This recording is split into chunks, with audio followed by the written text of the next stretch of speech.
Assalamualaikum warahmatullahi wabarakatuh. Perkenalkan, nama saya Muhammad Jody Alinorion dengan NIM 41821106 kelas IKA 3. Di sini saya akan mempresentasikan jurnal internasional yang berjudul Komunikasi Instruksional sebagai sebuah kompetensi layanan inti. Sebuah panggilan untuk perubahan kurikulum dalam pendidikan pustakawan profesional. Video ini untuk memenuhi tugas UTS mata kuliah Komunikasi Instruksional. Di sini saya akan membahas dua table of contents. Pertama, pelayanan melalui pendidikan. Yang kedua, kompetensi instruksional dan kurikulum sekolah perpustakaan. 1.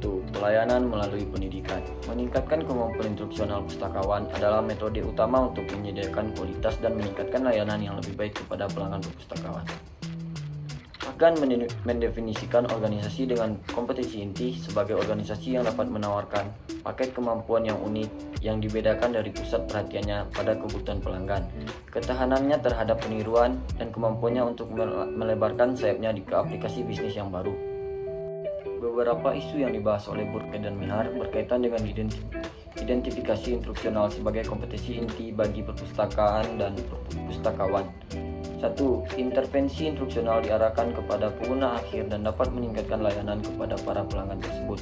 Kedua, kebutuhan instruksional tidak berbasis format tetapi berbasis pengetahuan, yang mengharuskan pustakawan mengkomunikasikan konsep-konsep abstrak seperti pemikiran kritik kepada individu atau kelompok individu yang mungkin berbeda dalam hal kemampuan mereka untuk memahami abstraksi dan gaya belajar yang mereka sukai.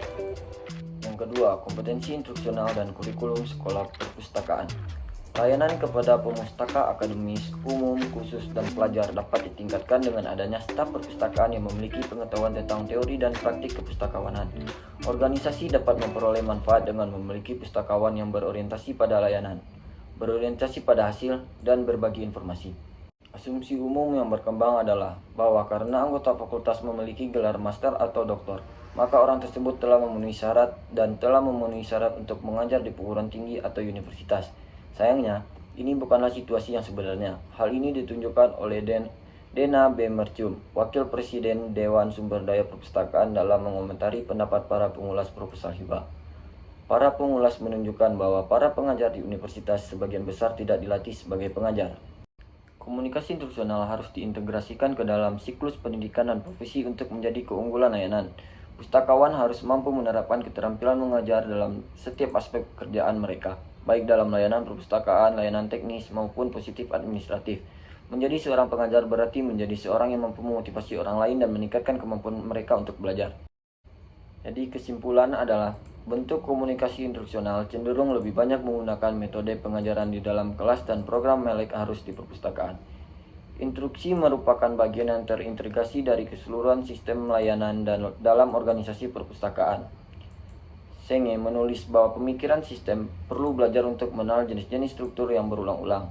Layanan melalui pendidikan adalah salah satu struktur tersebut. Masyarakat berkembang, teknologi berubah, dan orang-orang datang dan pergi. Tetapi sampai hari ini, pustakawan melayani untuk memberikan informasi dan menginspirasi masyarakat, mengembangkan sumber daya manusia bangsa, dan mendidik masyarakat agar dapat mengambil keputusan yang jujur dan adil. Pustakawan adalah komunikator pengetahuan, terlibat dalam kegiatan pengajaran dalam hampir semua hal yang kami lakukan. Ketika profesi ini mengembangkan program pendidikan formalnya, profesi ini harus memandang psikis ini sebagai keunggulan, kompetitif, dan sebagai kebutuhan kurikulum. Baiklah, sampai di sini dulu presentasi saya. Jika ada salah dan janggal, mohon dimaafkan. Assalamualaikum warahmatullahi wabarakatuh.